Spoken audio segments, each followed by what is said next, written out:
corazón te canta, mi alma te anhela con todas mis fuerzas. Te amo, roca eterna, tú eres mi esperanza, mi gloria, mi fuerza. En valles de sombra te cuidas, eres lumbrera. Tú eres fiel, no me dejarás. De la muerte y me levantarás. En tu palabra puedo confiar. Tú eres fiel, no me dejarás. De la muerte y me levantarás. En tu palabra puedo confiar. Eres fiel.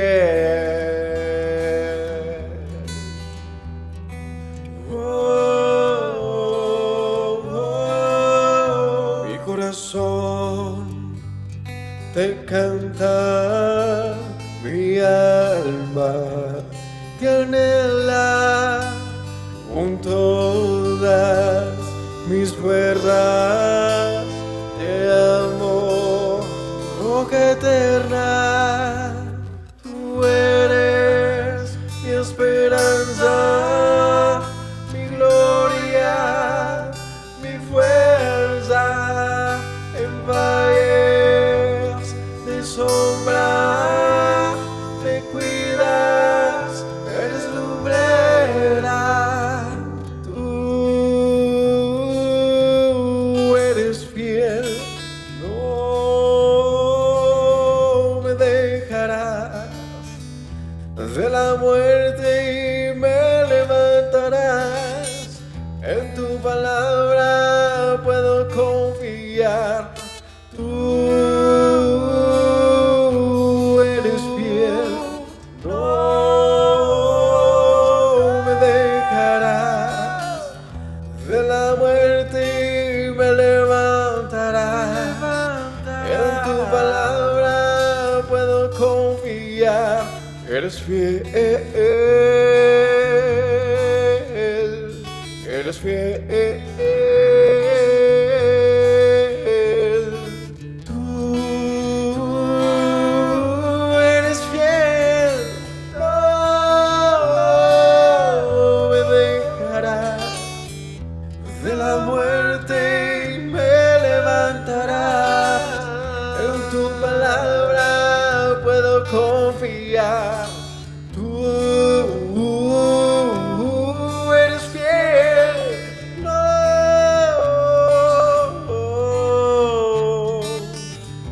De la muerte y me levantarás. En tu palabra puedo confiar. Tú no.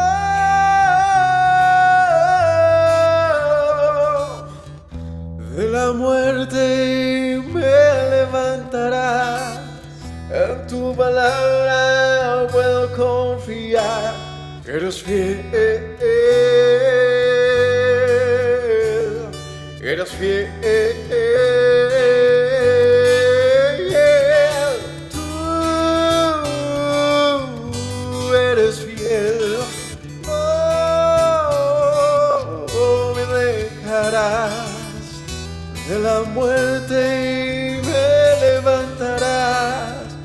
En tu palabra puedo confiar.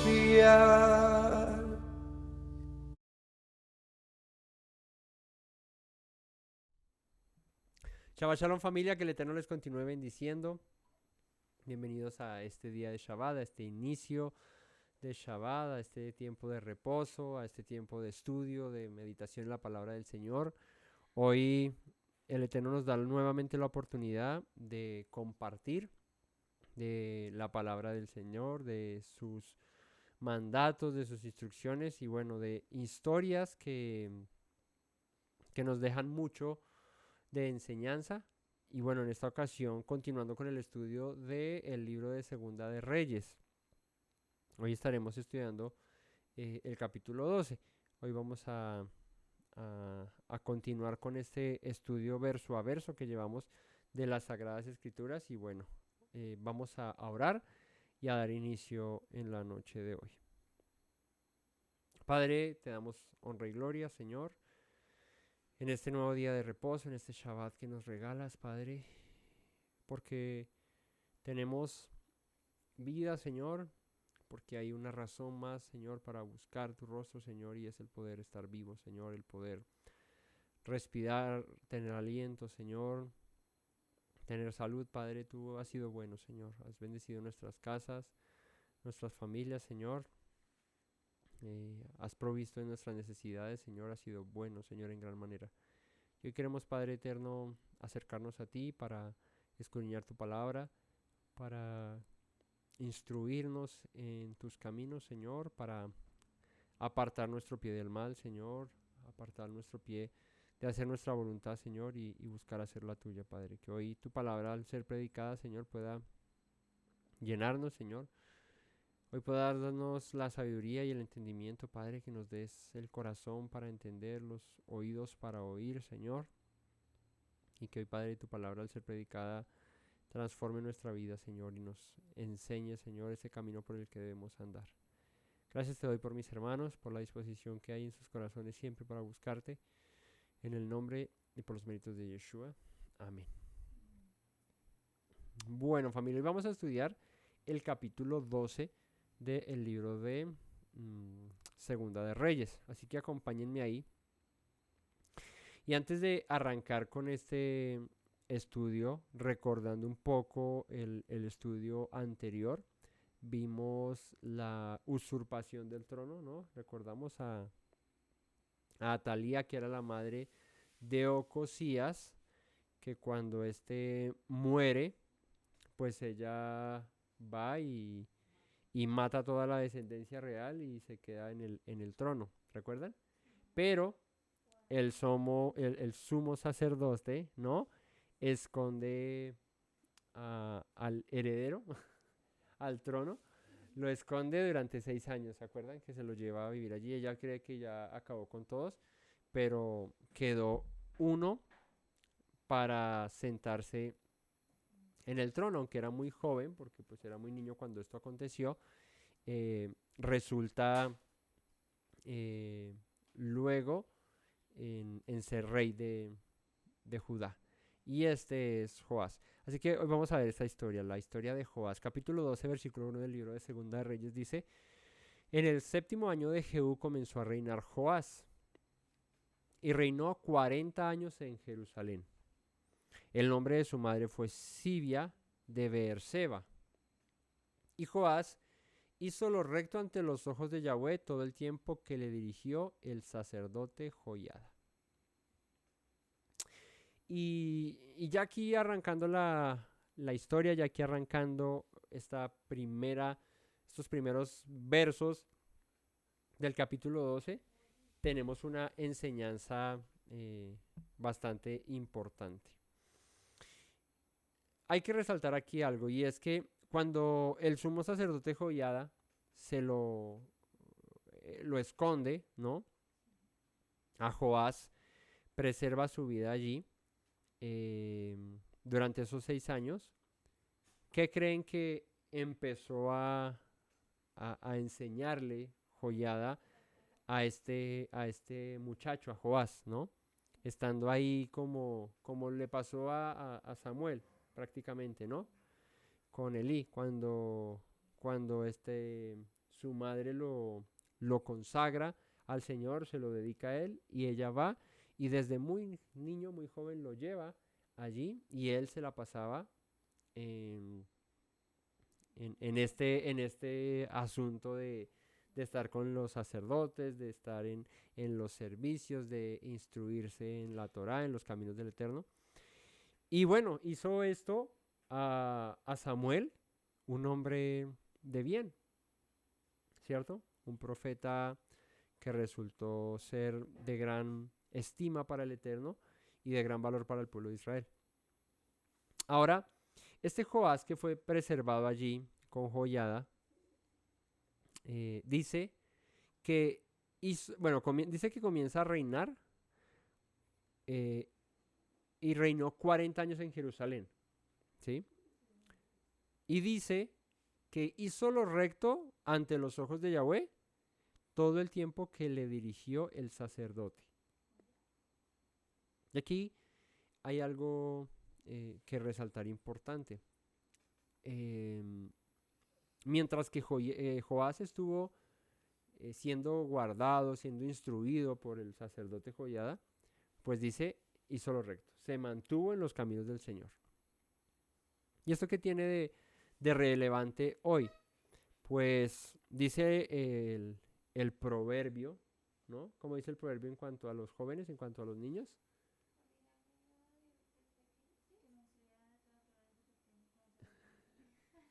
Instruye al niño en su camino, dice, ¿no? Y aunque fuere viejo no se apartará de él.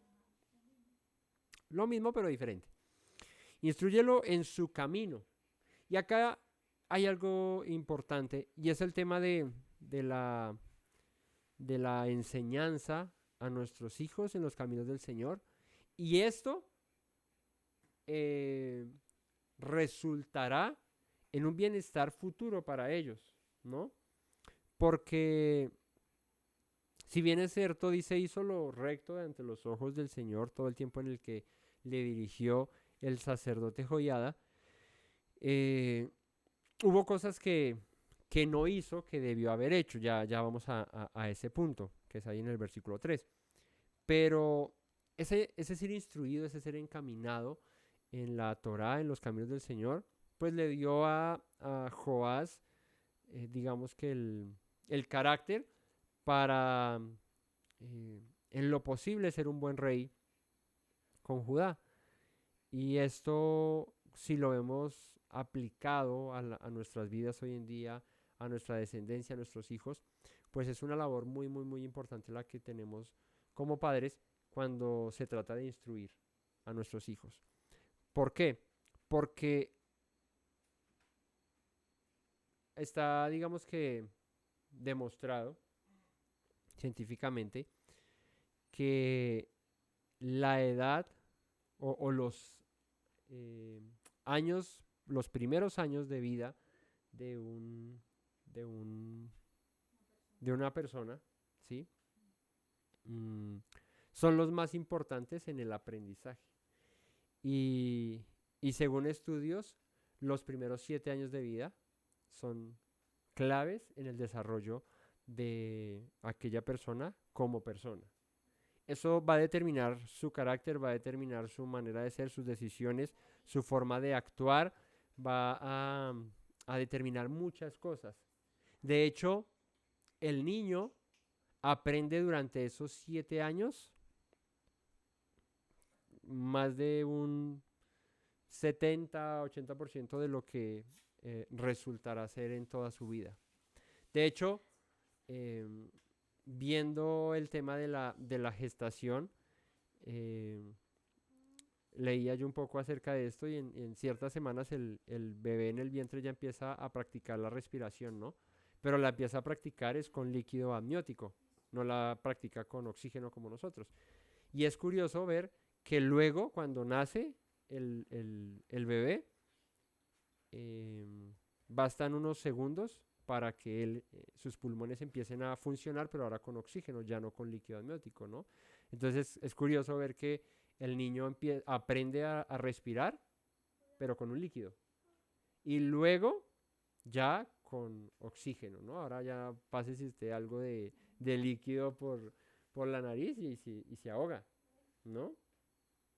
Entonces, el niño cuando nace empieza a observar, empieza a sentir, a tener un aprendizaje acelerado de lo que es la vida fuera de aquel lugar donde estuvo durante 9 meses, allí muy tranquilito, siendo suplido de todo. Obviamente el niño nace y va a ser suplido de todas sus necesidades, pero ya como tal él tiene que empezar a, a crecer y tiene que empezar a ejercer cosas que antes, digamos que estando en el vientre, no le importaban o no necesitaba, ¿no?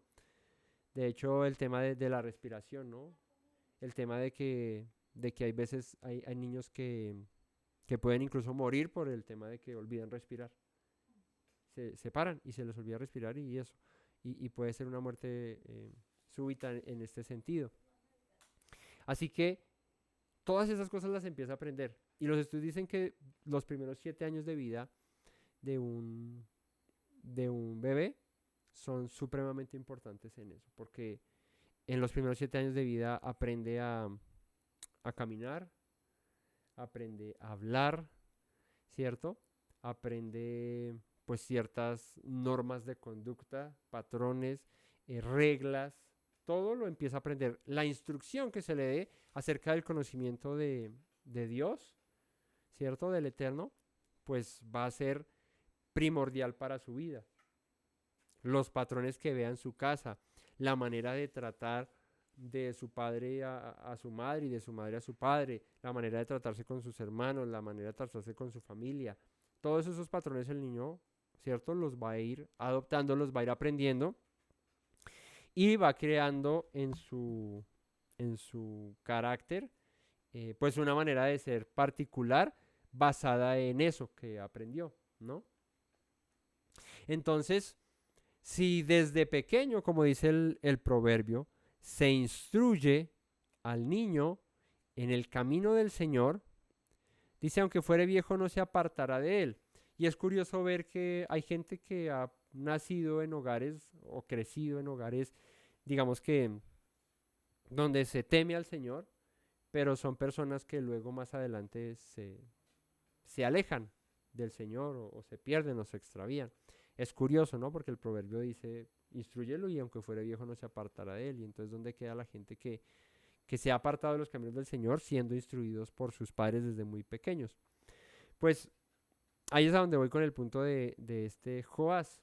Él fue instruido en la Torá, fue instruido con el sacerdote, estaba al lado. O sea, ¿de quién más podría tener una mejor instrucción, una mejor enseñanza sino de un sacerdote que servía al Eterno en el templo, ¿no? De más que ni siquiera sus padres podrían darle una instrucción tan sabia como la que le podía dar el sacerdote. ¿Por qué? No porque los padres no tuvieran sabiduría, no porque los padres no tuvieran el entendimiento, sino porque en esta época el alcance al conocimiento de Dios era limitado a los sacerdotes y a aquellos que tenían acceso a esto. El pueblo escuchaba la Torá, el pueblo, dice la escritura que en Sukkot cada 7 años se leía la Torá a oídos de todo el pueblo para que todo el pueblo la escuchara, ¿no? Que fue lo que hace Esdras cuando se encuentran los rollos en la reconstrucción de Jerusalén. Ahí se empieza a leer la Torá, se lee toda durante Sukkot y la gente escucha los mandamientos y las instrucciones del Señor y las aprende. Así acontecía, pero no era, digamos que no era constante. Ya posterior a la reconstrucción de Jerusalén, cuando se crean las yeshivas, los centros de estudio y todo este tema, pues ya, incluso las sinagogas ya, Shabbat tras Shabbat, ¿cierto? Como ya era costumbre en la época de Yeshua, pues se asistía a una sinagoga para escuchar la Torá, para escuchar a Moisés, para escuchar a los profetas. Digamos que la manera de ser instruidos en los caminos del Señor fue progresando un poco, ¿no? Se fue asentando de una manera diferente, pero en esta época era distinto. No era tan concurrida o tan frecuente, si se quiere, la lectura de la Torá. Así que, pues Joás crece en un ambiente lleno de instrucción, lleno de, bueno, del servicio sacerdotal, de aquí los sacrificios, las ofrendas, de todas estas cosas. Crece en eso y eso crea, pues, un buen haber en la vida de Joás. Pero dice aquí, por ejemplo, esto. Hizo lo recto, dice el verso 2. Hizo lo recto Joás delante de los ojos de Yahweh todo el tiempo que le dirigió el sacerdote Joiada. Pero fíjate que el verso 3 dice, con todo eso los lugares altos no se quitaron porque el pueblo aún sacrificaba y quemaba incienso en los lugares altos. Y aquí es curioso ver esto porque, por dos razones.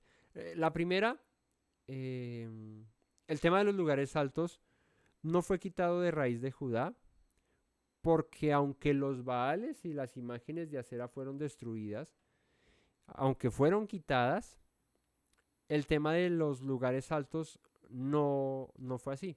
Estos permanecían, pero la adoración y el culto ya no era a Baal, ya no era a Astarot, ya no era en esto. Se quemaba incienso, se ofrecía ofrenda al Señor, pero en estos lugares altos. Cosa que el Eterno, en la instrucción, en la Torá, pues prohíbe. Él dice que cuando se entrara a Canaán y llegaras a los lugares donde estaban los altares de los dioses de aquellas naciones, dice, destrúyelos, no vas a construir ahí, no vas a hacer como ellos hacían, no te vas a poner en esas ahí, sino que en el lugar en el que el Señor escoja, ahí es donde tú vas a adorarlo, donde le vas a servir.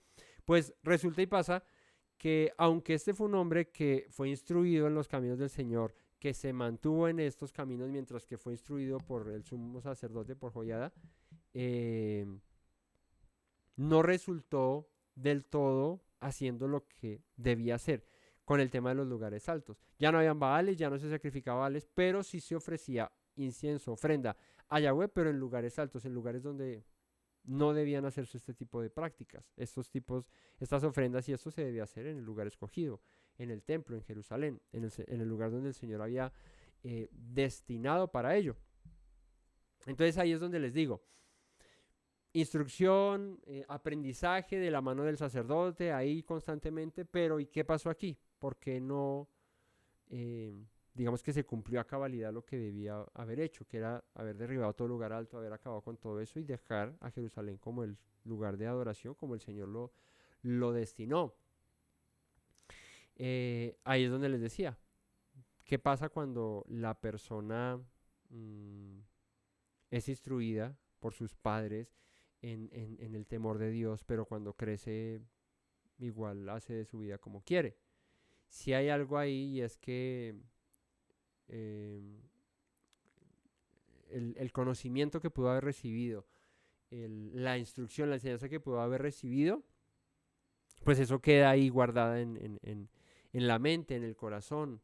Puede estar bien guardada, bien escondida, pero ahí queda, porque de hecho la conciencia nos reprende cuando hacemos cosas mal, cuando nos desviamos, por más de que queramos apagarla, opacarla o quererla callar, pues la conciencia siempre va a estar ahí para decirnos: estás cerrando, estás haciendo algo malo, antes fuiste instruido de esta manera, fuiste enseñado de esta manera, y ya no es tan cómodo o no va a ser tan cómodo pecar, aunque llega un punto en el que uno se entrega tanto a la desobediencia, al pecado, al Yetzer Hará, a estar alejados del Señor, que ya puede entrar uno en una conciencia, en una mente reprobada, cosa tal que resulte un endurecimiento y que ya no sea ni siquiera complicado o más bien difícil o más bien,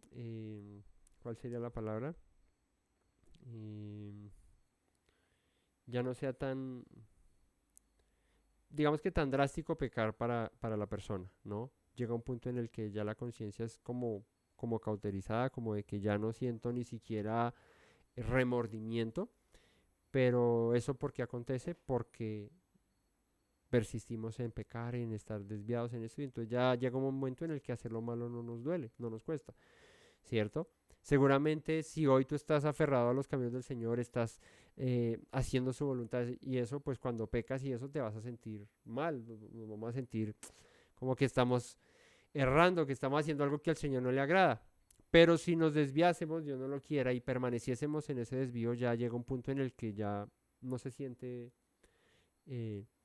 dolor por quebrantar los mandamientos del Señor.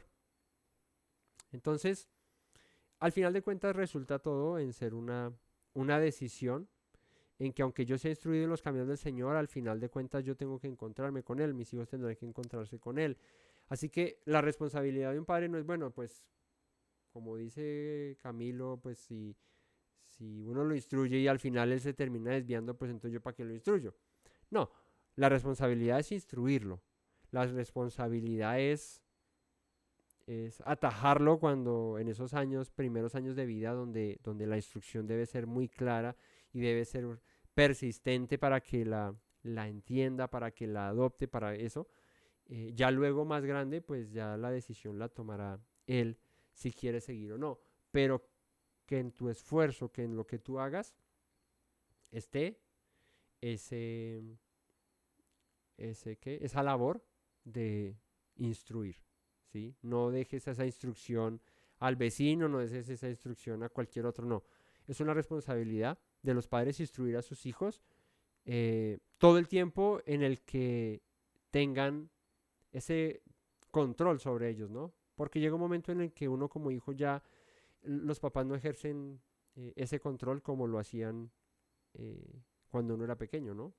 Yo ya tengo 30 y pico de años y ya mis papás, por más de que los honro y los respeto, ya no tienen ese control. O sea, si mi papá, un ejemplo, me dice, hijo, no, es que mañana tiene que hacer esto y yo ya como, papá, espéreme porque pues, yo tengo mis cosas, yo tengo mis responsabilidades, yo no, ya, cosa que no pasaba antes.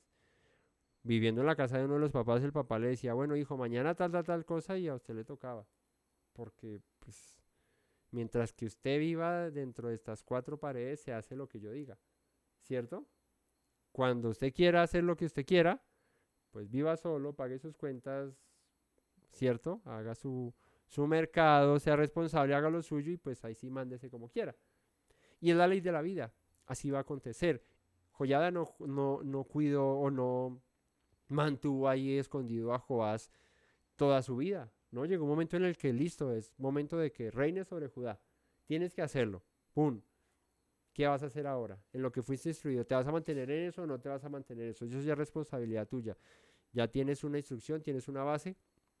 ¿Qué vas a hacer con eso que aprendiste? Entonces, responsabilidad de los padres, instruir, ¿cierto? Mientras se tiene ese control. De ahí para adelante, pues obviamente uno puede seguir instruyendo, pero ya las decisiones las toma cada quien. Así que aunque se mantuvo en los caminos del Señor, dice, no quitó los lugares altos. Y aunque la adoración no era para Baal, ni para Astarón, ni para estos ídolos, sino era para el Señor, eran lugares donde el Señor no había dicho que se hiciese. Así que ahí estaba el problema. Dice el versículo 4, y Joás dijo a los sacerdotes, todo el dinero consagrado que se suele traer a la casa de Yahweh, el dinero del rescate de cada persona según está estipulado, y todo el dinero que cada uno de su propia voluntad trae a la casa de Yahweh, recíbanlo los sacerdotes cada uno de mano de sus familiares y reparen los portillos del templo donde quiera que se hallen grietas. Y pues ya a estas alturas había pasado mucho tiempo desde la construcción del templo cuando Salomón lo hace. Y pues como todo edificio, como toda casa, como toda estructura, pues hay que hacerle un ¿qué? Un mantenimiento. Entonces, Joás dice, pues es necesario que se mantenga la casa del Señor, que se reparen las grietas, que se hagan estas cosas. Entonces, por favor, que los sacerdotes reciban las ofrendas. Dice acá, el dinero del rescate, lo que se suele consagrar y traerlo a la casa del Señor, dinero del rescate de cada persona según está estipulado, todo el dinero que cada uno de su propia voluntad trae. Estos tipos de ofrenda que se hacían, ¿no? Este tipo de ofrendas, por ejemplo, el rescate era cuando tú ofrecías algo al Señor y luego lo decías, no, mejor yo me lo quedo. Entonces, bueno, tú te lo podías quedar, pero tenías que pagar su equivalente, que sería el rescate, a eso que habías dado. Entonces ese dinero, él dice el dinero que se trae por propia voluntad, lo consagrado que se suele traer a la casa del Señor, dice eso, vamos a guardarlo aparte, que los sacerdotes lo reciban y que esto lo usen para reparar las grietas del templo.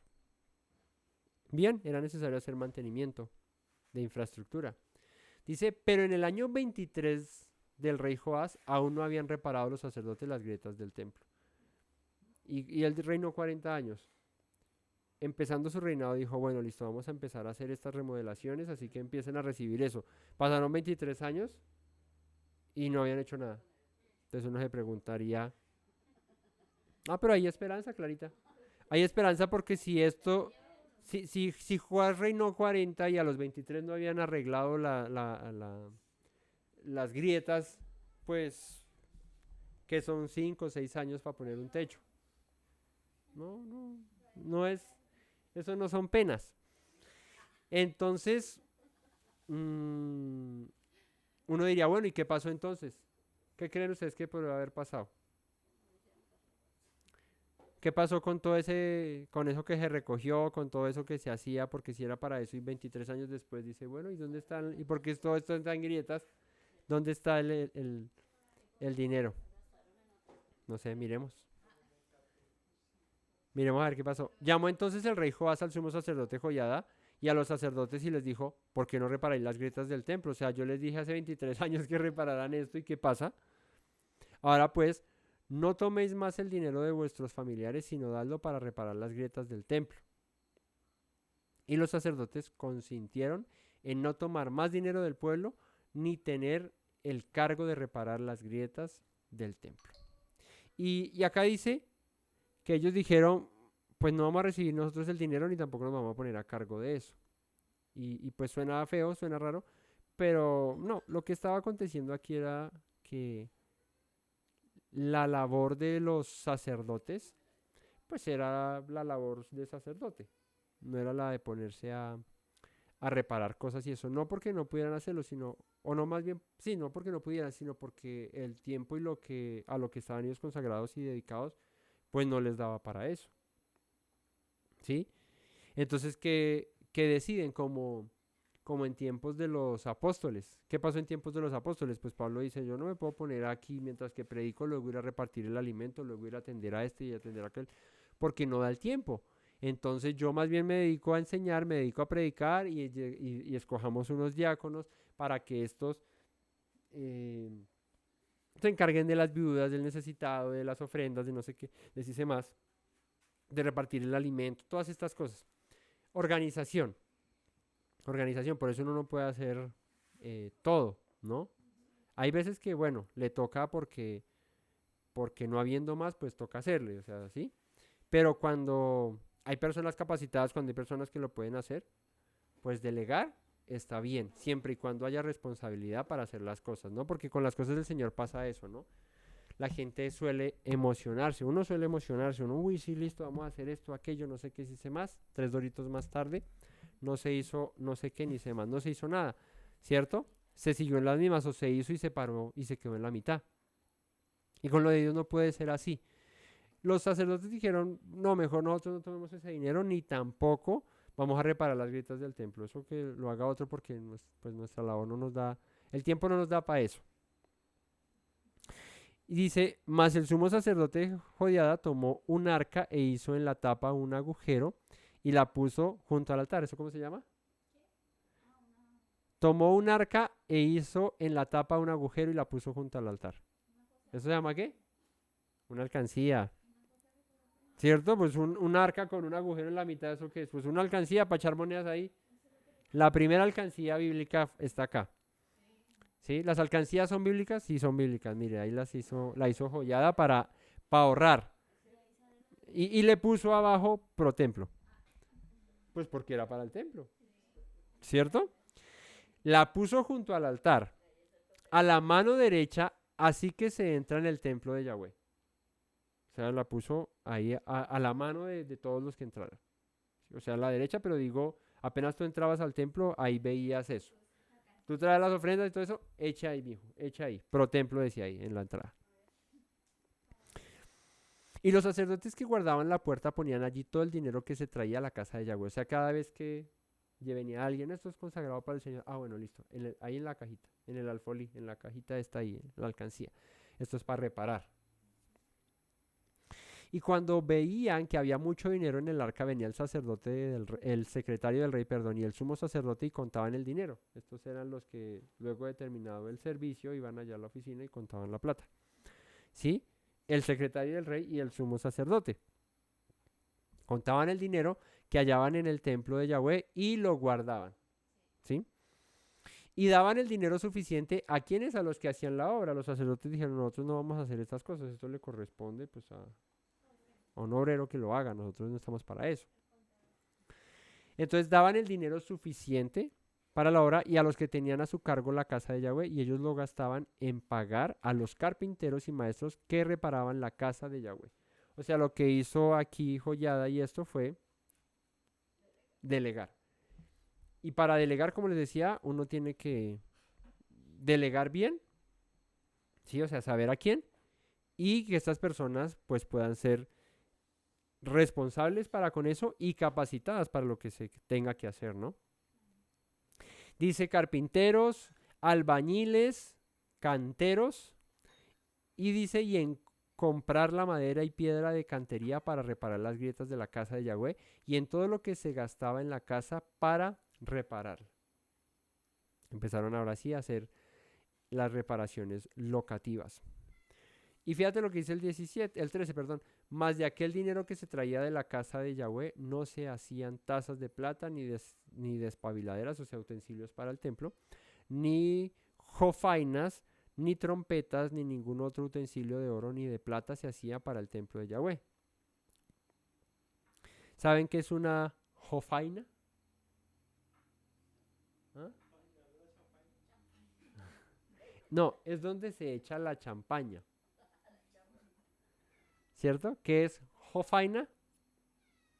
Es una copa, es un jarro, ¿sí? Es un lebrillo, es una taza, es una olla, eso es una jofaina. Cuando jueguen stop, palabras con J, jofaina, ¿cierto? Cuando jueguen stop bíblico, uten- utensilios del templo, jofaina. ¿Qué es eso? Pues una vaina ahí. No se hacían trompetas ni ningún otro utensilio de oro ni de plata se hacía para el templo de Yahweh, porque lo daban a los que hacían la obra y con él reparaban la casa de Yahweh. Y no se tomaba cuenta a los hombres en cuyas manos el dinero era entregado. ¿Por qué no se les sacaba cuentas? ¿Ah? Cuando tú entregas un dinero con un propósito y no pides cuentas, ¿por qué lo haces? Porque crees que están haciendo las cosas bien, ¿no? Aquí dice, bueno, no se tomaban cuentas de los hombres en cuyas manos el dinero estaba entregado para que ellos lo diesen a los que hacían la obra. ¿Por qué? Porque lo hacían ellos fielmente. Y ahí es donde les digo que viene el meollo del asunto del delegar a personas capacitadas, no solamente, sino también fieles. También personas honestas, también personas que sean dedicadas. Hoy en día, pues, en una congregación, pues, las cosas que se delegan, ¿no? ¿Qué cosas se delegan en una congregación? En esta congregación, ¿qué se delega? ¿Qué hemos delegado en esa congregación?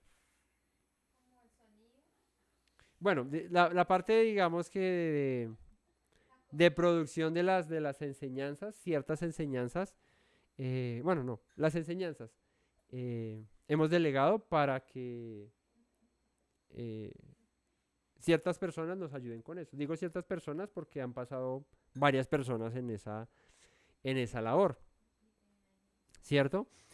Y pues es una labor importante porque pues hoy en día nuestras reuniones y nuestras enseñanzas todas van por YouTube, van aquí todas y son grabadas, toca, pues las grabamos aquí y luego toca publicarlas y todo el asunto.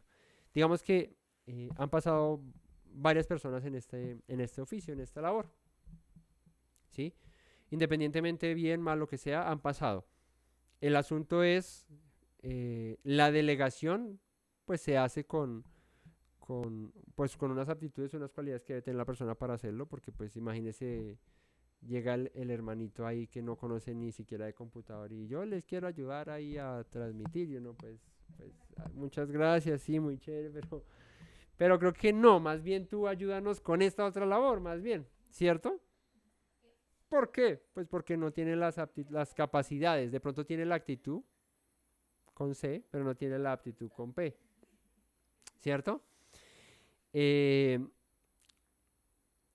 y debe haber también responsabilidad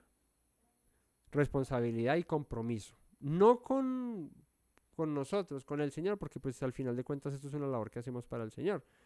Y pues compararlo con el servicio del templo, pues no, quedamos cortos porque pues, no hacemos ni la mitad de lo que se hacía en un templo, en el templo para el servicio al Eterno.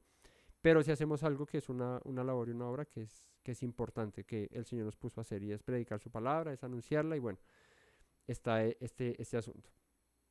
También en temas de festividades, entonces está el tema de la alimentación, está el tema de decorar, está el tema de alistar esto, no sé qué, aquello, cuando lo hemos hecho en comunidad, cuando, cuando nos reunimos, todo esto, bueno, tiene todo eso que hacerse.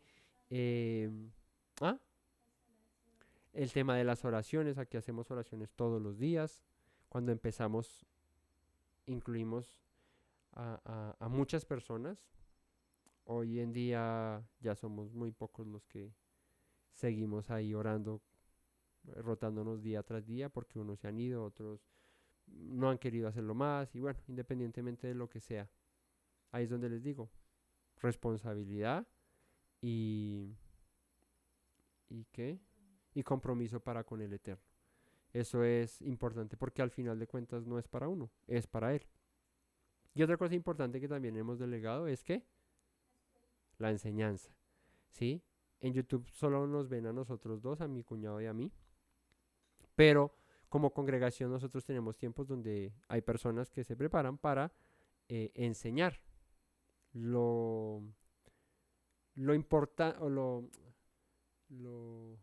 lo chévere sería que muchas más personas lo pudiesen hacer, que muchas más personas se animaran, que muchas más personas quisieran hacerlo, que las que lo están haciendo tengan la responsabilidad, tengan el, el compromiso, entonces me va, el compromiso y tengan el temor a Dios y el deseo de hacerlo, haciéndolo bien como para el Señor, ¿cierto? Digo como para el Señor, como una expresión, pero es que es para Él. Entonces cuando se hace para el Eterno, pues se hace lo mejor, ¿cierto? Se prepara lo mejor, se, se, se estudia, bueno, se prepara uno para hacerlo bien. Y debe haber esa responsabilidad, ese fruto, ese testimonio, esa, ¿cierto? Esa manera de vivir bien. Así que debería ser así como menciona acá, ¿no? No se pedían cuentas ni eso porque lo hacían fielmente, ¿no? Si uno le delegan una responsabilidad, ¿cierto? Y uno está ahí juicioso haciéndola y eso, pues qué necesidad hay que estar pidiendo cuentas. Pero cuando no, pues entonces toca apretar orejas, jalar orejas, ¿cierto? Para decir, oye, ¿qué pasó? Tenemos una responsabilidad, tienes una responsabilidad, la responsabilidad es esta y esta y aquella, se adquirió ese compromiso. Entonces, eh, como los sacerdotes, dijeron, no, no nos encargamos de eso y de aquello, pues nuestra labor es esta, no podemos hacer lo otro. Listo, perfecto. Ahora a los que se les delega es otro, pues que sí lo cumplan, ¿cierto? Que sí lo hagan. Entonces, esto es una auditoría en general para todos, que cada compromiso y cada responsabilidad que adquiramos con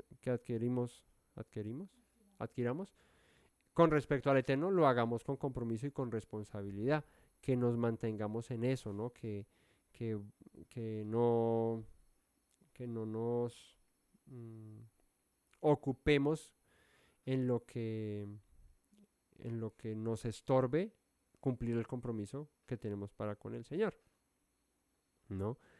¿Por qué? Porque donde nosotros le damos el lugar al Señor, pues ahí es donde Él se queda. Si nosotros no le damos el lugar al Eterno que corresponde, pues ahí sí graves, porque nosotros somos los que abrimos la puerta para que Él tome el lugar y ocupe el lugar que Él merece, el que Él corresponde. Entonces cuando yo tomo de ese tiempo, de ese lugar que le he dado al Señor y dispongo de Él como si fuese mío, pues ahí es donde se erra, porque se supone que es un tiempo apartado para el Señor. Por ejemplo, cuando nosotros tenemos reuniones de Shabbat, cuando tenemos el tiempo de enseñanza, cuando eso, no sé cuántos de ustedes cuando ven estos videos los ponen, les da play y se ponen a hacer otras cosas, o cuántos de ustedes en verdad eh, ponen el video, se conectan en YouTube, en nuestro canal, y están escuchando la palabra, la están estudiando, están ahí cogiendo un cuaderno, anotando, o por lo menos con la Biblia, leyendo y confrontando, bueno, eso que esta cita que está leyendo, sí, sí, dice así, no dice así, ah, bueno, sí, vea, y aprendiendo. O ya se ha vuelto costumbre de un video más como el que cualquiera pone en YouTube y ya lo pone ahí. Y yo creo que a veces le prestamos más cuidado en muchas ocasiones a un video que pongamos en YouTube, a una enseñanza que está en YouTube, ¿no? Porque asimilamos que, pues, está hablando ahí, yo lo estoy escuchando, pero no es lo mismo cuando tú te sientas a aprender y a escucharlo así, que cuando lo pones a sonar como una canción y estás por ahí tarareándola y ya, ¿cierto? Entonces, que haya en nosotros esa responsabilidad, que haya en nosotros ese compromiso de hacer las cosas para el Señor.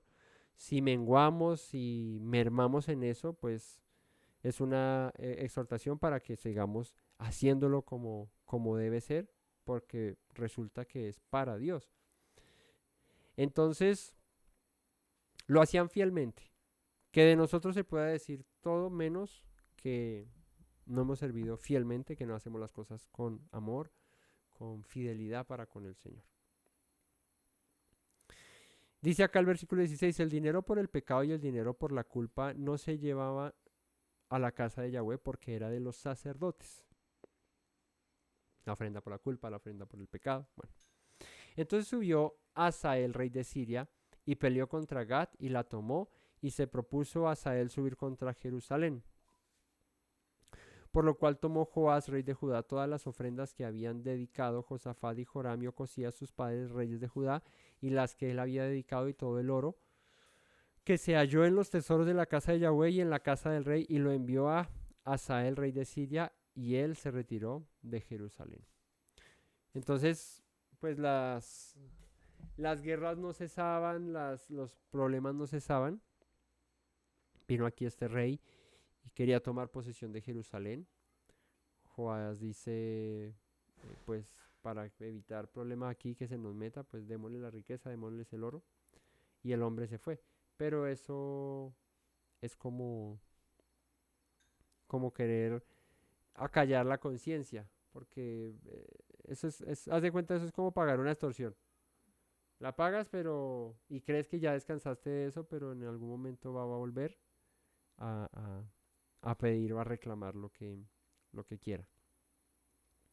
Este lo hace pues para evitar ahí como un conflicto, aunque pues posteriormente eso no termina bien.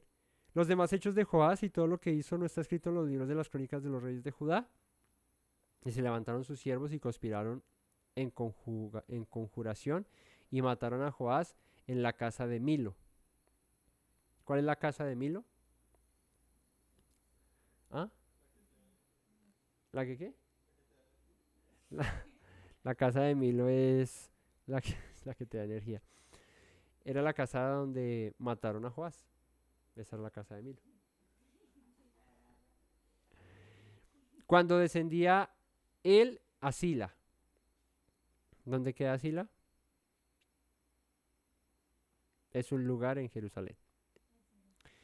Pues Joacás, Josacar, hijo de Simeat, y Josabat, hijo de Somer, sus siervos, lo hirieron y murió.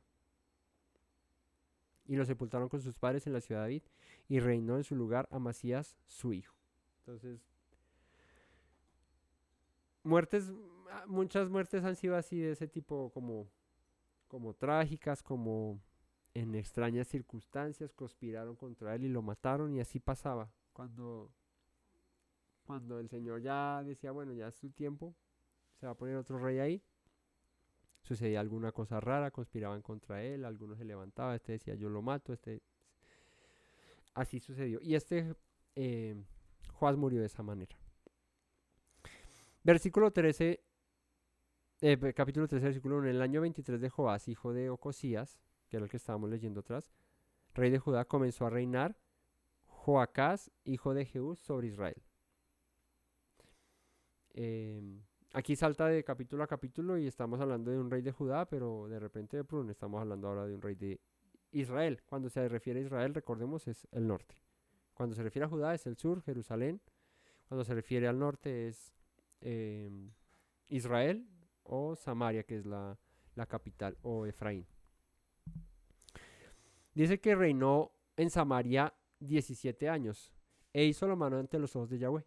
Fíjate que de Joás dice, anduvo en los caminos del Señor mientras que fue instruido, con todo y eso no quitó los lugares altos. Pero no se dice que hubiese sido malo ante los ojos del Eterno. Pero igual, cuando uno no hace las cosas bien, del todo, pues no las hace bien, resultan siendo malas, ¿no? Este sí ya era la tapa, porque todos los reyes de Israel, perdón, fueron reyes que fueron la tapa. Este dice que siguió los pecados de Jeroboam. Jeroboam fue el primer rey que tuvo Israel en el norte, Samaria. Y seguir todos los pecados de Jeroboam era ser malo, malo, malo. El que hizo pecar a Israel y no se apartó de ellos, o sea, se mantuvo en esos pecados. Se encendió el furor de Yahweh contra Israel y los entregó en mano de Asa, el rey de Siria, el mismo que había ido a Judá y que Joás le dio el dinerito y se fue. Pues este vino ahora contra Israel en el norte, y en mano de Ben-Hadad, hijo de Hazael, por largo tiempo. Mas Joacás oró en presencia de Yahweh, y Yahweh lo oyó, porque miró la aflicción de Israel, pues el rey de Siria los afligía. Y aquí siempre vemos la misericordia del Señor, por más de que el rey sea malo, ¿cierto? El Eterno lo hace por amor a su pueblo. Dice, que embarrada que mi pueblo esté llevado y dominado por otra nación, por otro pueblo. Y el Señor permite que eso pase, deja un tiempito ahí, que haya esa reprensión, pero cuando hay un reconocimiento de Señor, ayúdanos, Él está ahí. Y dio Yahweh Salvador a Israel, y salieron del poder de los sirios y habitaron los hijos de Israel en sus tiendas como antes. Con todo eso, no se apartaron de los pecados de la casa de Yahweh. Y ahí es donde se vuelve, de Jeroboam, perdón. Sí, dije Yahweh, ¿no? No se apartaron de la casa de Jeroboam. Ahí es cuando se vuelve el tema de un rezo, peco y empato, ¿cierto? Como que, Señor, ayúdame. Pum, listo, te ayudo. Muchas gracias. ¿En qué me había quedado? Y vuelvo a lo que estaba haciendo mal. Y así no podemos vivir, porque vemos el fin de Israel que resultó. Los asirios vienen, los conquistan a Samaria en el norte y dispersó a todo el mundo.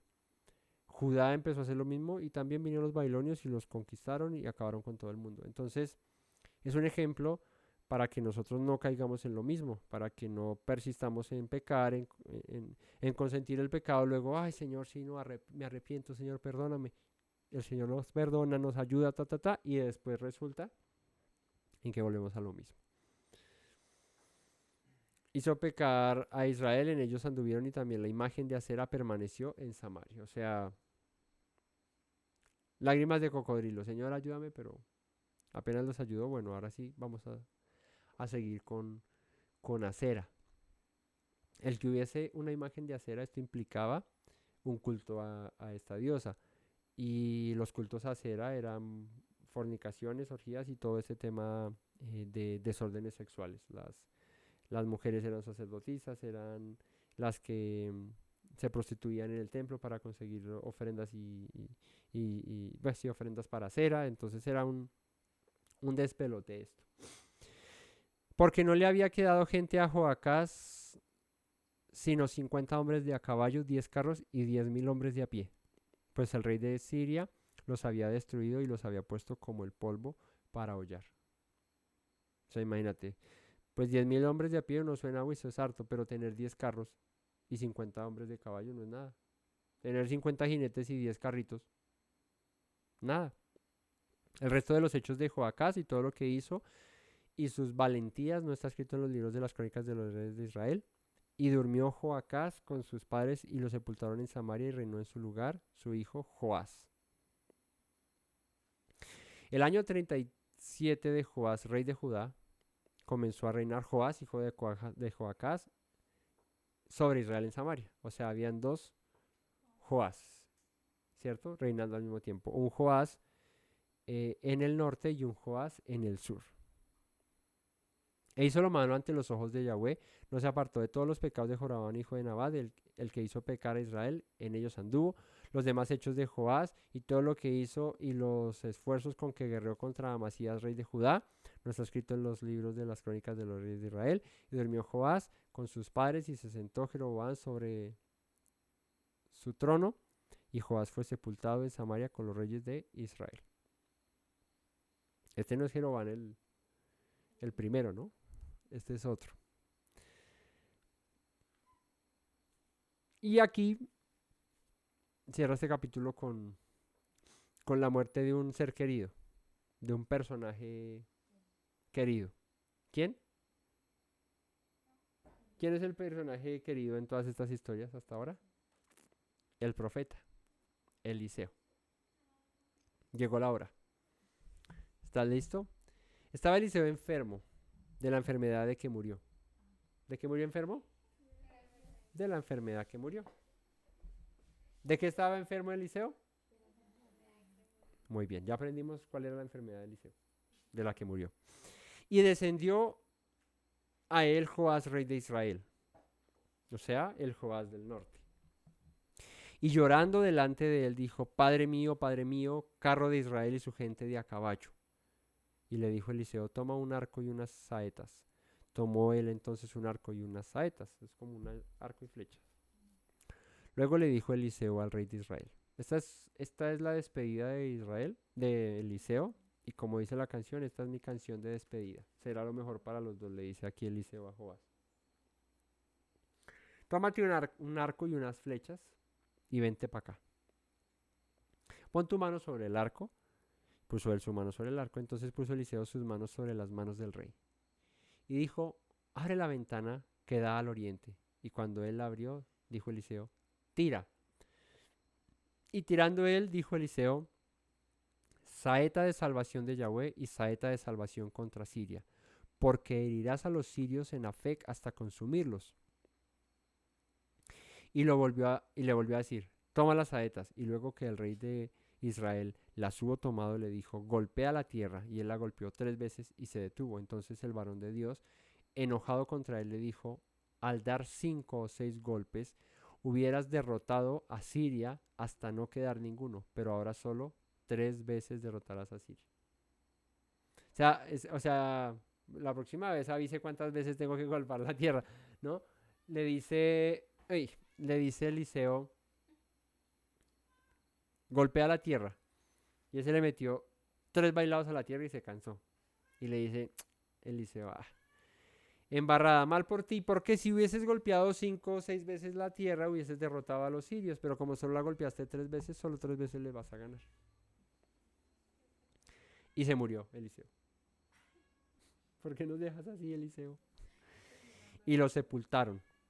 Entrado el año, vinieron bandas armadas de moabitas a la tierra, y aconteció que al sepultar unos a un hombre, súbitamente vieron una banda armada y arrojaron el cadáver en el sepulcro de Eliseo, y cuando llegó a tocar el muerto los huesos de Eliseo, revivió y se levantó sobre sus pies. Imagínate, estaba ya muerto Eliseo ahí, y estos habían matado a uno y dijeron, ay, ese hueco ahí, lo botaron, y apenas cayó, se paró el hombre y dijo, uy, ¿esto qué pasó aquí?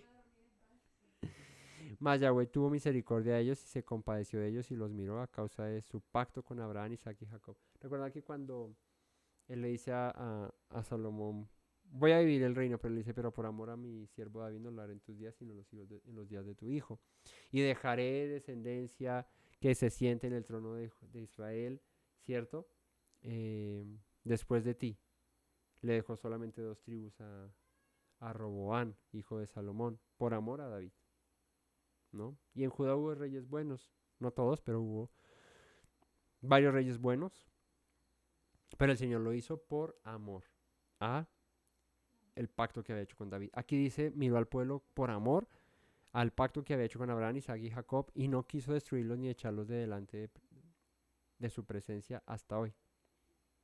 Dice, y murió Asael, rey de Siria, este que vino contra Judá, que vino contra Israel, y reinó en su lugar Ben-Hadad su hijo.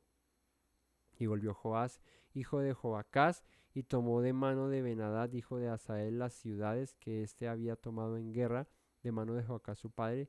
3 veces lo derrotó Joás y destruyó las ciudades y restituyó, perdón, las ciudades a Israel. Entonces se cumplió la palabra de Eliseo, vas a derrotarlos 3 veces, le sirvió para retomar ahí las ciudades que había perdido y, y bueno, volvieron esas ciudades a posesión de Israel. Y bueno, así termina la historia de Eliseo, esa es su muerte, una última palabra dada a Joás, rey de Israel en el norte, que se cumplió. Va a venir liberación de los sirios, vas a derrotarlos 3 veces, tal cual. Los derrotó, fueron liberados y hubo ahí paz porque el Señor tuvo misericordia de su pueblo por amor a Abraham, a Isaac y a Jacob. ¿Cierto? Por más de que el pueblo fuese contumaz o sus líderes no fuesen los mejores, el Señor por amor a su pacto y a lo que él había prometido a Abraham, a Isaac y a Jacob, él actuaba con favor, a favor de su pueblo. Esto nos debe a nosotros enseñar mucho de esa misericordia y de ese amor que tiene Dios para con su creación, para con sus hijos, para los que le aman, ¿verdad? Que promueve su misericordia, no la retrae por causa del pacto que hizo Abraham, Isaac y Jacob. Él le prometió a Abraham, a Isaac y a Jacob que su descendencia sería multitud de naciones, que serían un pueblo, una gran nación. Y el Eterno sigue manteniendo ese pacto ahí vigente, por eso hay remanentes, por eso hay un pueblo llamado Israel con personas, una nación viviendo allí, ¿cierto? Como un remanente, pero también hay remanentes a lo largo y ancho del planeta, de la casa de Efraín, como lo somos nosotros, a los cuales el Señor ha guardado por amor al pacto que él hizo con Abraham, Isaac y Jacob. Así que es de sentirnos favorecidos y muy, muy felices, muy dichosos de que el Eterno en su misericordia nos tenga en cuenta para preservar esa promesa que el Señor le hizo a Abraham, a Isaac y a Jacob. Ya el siguiente capítulo pues ya va a seguir hablando de otros reyes que son Amasías, Jeroboam II, que es el que se menciona ahora que empezó a gobernar. Y bueno, ahí seguiremos viendo acerca de los reyes de Israel y de Judá, viendo sus historias, los que hicieron lo bueno, los que hicieron lo malo. Pero para rescatar en esta enseñanza o de lo que pudimos haber aprendido hoy, tengan presente la instrucción a los hijos que vimos al principio, de que este Joás fue instruido por el sacerdote Joiada y no se apartó de los caminos del Señor mientras que éste estuvo ahí. Luego, pues, hizo cosas buenas, no del todo al final, porque no derribó los lugares altos, pero la enseñanza, digamos que sirvió, no un contraste totalmente distinto con lo que pasaba en el norte. Eso se levantaba un siguiente rey y decía, bueno, ¿cómo fue que andó Jeroboam? Ah, bueno, hagámosle así, sigamos. Eso ni se preocupaban por mirar si ese era un buen camino, nada, sino vivían así. Entonces, rescatemos eso de la instrucción a nuestros hijos, a nuestra familia, ¿no? Porque no solamente a nuestros hijos, también es a nuestra esposa, también es a los que nos rodean que hacen parte de nuestra familia, a nuestros padres si también la necesitan, a nuestros hermanos, a nuestros tíos, bueno, eso hay para dónde mirar y para dónde enseñar buenos principios, buena enseñanza, enseñar mandamientos, instrucciones del Señor. Y el tema también del que hablábamos, de las responsabilidades que tomamos para el servicio del Señor, pues siempre hagámoslo con pasión, con entrega, con dedicación y con mucho amor, porque lo hacemos es para Él. Y que cuando Él nos pida cuentas, pues nos diga, buen siervo fiel. En lo poco fuiste fiel, sobre lo mucho te pondré. Y que no más bien diga, uy, siervo inútil, lo poco que se te dio se te será quitado y para afuera, para la calle, ¿no? Así que eso nos quede hoy en el haber ahí. Que el Todopoderoso les bendiga, les guarde en este día de Shabbat, les dé descanso y bueno, nos veremos la próxima semana con la continuación de estas historias. El día de mañana tenemos estudio de Torah, de Parashá, de de Shabbat, así que los esperamos también ahí para que nos acompañen. Muchas bendiciones y no olviden las palabras que dijo nuestro Mesías Yeshua: si permanecen mis palabras serán verdaderamente mis discípulos y conocerán la verdad y la verdad los hará libres. Shabbat shalom a todos y buena noche. Me presento nuevamente, mi Rey, mi buen Señor. Mis pasos se han desviado, necesitan dirección. En tu amor me he refugiado, Yeshua, pues así al Padre puedo hoy decir. Me presento nuevamente, mi Rey, mi buen Señor. Mis pasos se han desviado, necesitan dirección. En tu amor me he refugiado, Yeshua, pues así al Padre puedo hoy decir. Abba, Padre, Baruch atah, Señor Dios nuestro Rey de eternidad. Abba, Padre, Baruch atah, Adonai Eloheinu melech haolam.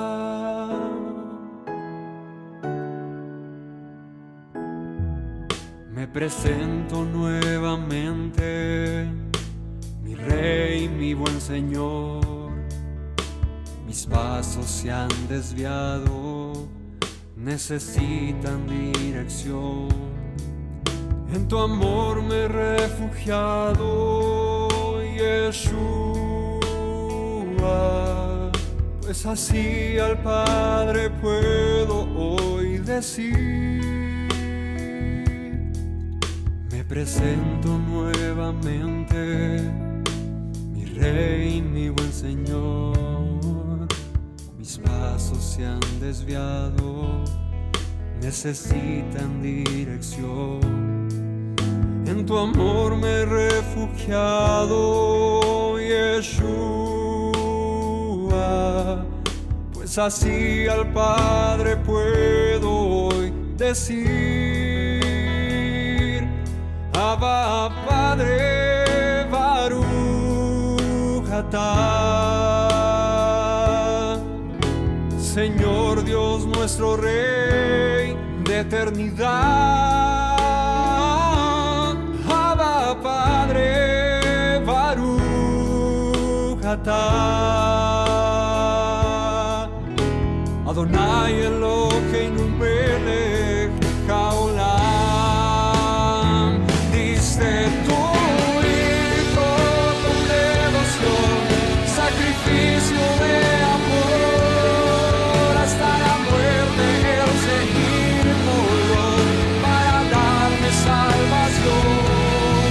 Al tercer día resucitó, a la muerte Él venció. Luego al cielo ascendió, volverá. Abba, Padre, Baruch atah, Señor Dios nuestro Rey de eternidad. Abba, Padre, Baruch atah,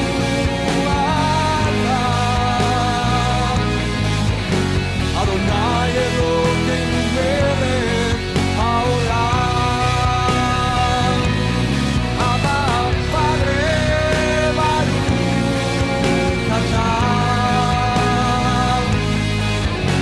Señor Dios nuestro Rey